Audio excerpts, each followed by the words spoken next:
কি কি পশু দ্বারা কুরবানি দেওয়া বৈধ নয়? এমন পশু যে পশুর শিং ভেঙে গেছে, গোড়া থেকে শিং ভেঙে গেছে, এরকম পশু কুরবানি দেওয়া জায়েজ নেই। কিছু পশু, যে পশু এমন দুর্বল, হাড্ডি ছাড়া কিছু গরু আছে না, একবারে হাড্ডি, গায়ের কিচ্ছু নেই, শুকে গেছে একবারে, এরকম পশু দিয়ে কুরবানি জায়েজ নেই। কোন পশুর খুঁত আছে, কাঁটা আছে, কতটুকু?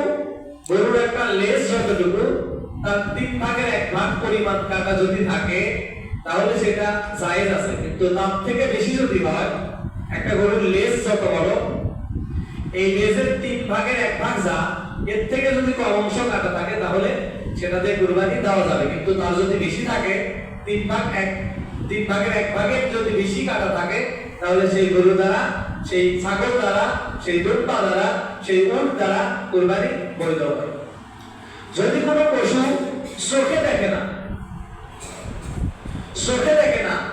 একটা চোখ পরিপূর্ণভাবে অন্ধ অথবা দুইটা চোখ অন্ধ, এরকম পশু দ্বারা কুরবানি হয় না। আবার অন্যভাবে নিয়ে না, এই পশুগুলো কিন্তু জবাই করে গোশত খাওয়া যায়, কিন্তু এটা দ্বারা কুরবানি হয়। এমন দুর্বল পশু, যে পশু অসুস্থতার কারণে হাঁটতে পারে না, কোনোভাবে উঠতে পারে না, এরকম দুর্বল পশু দ্বারা কুরবানি হয় না।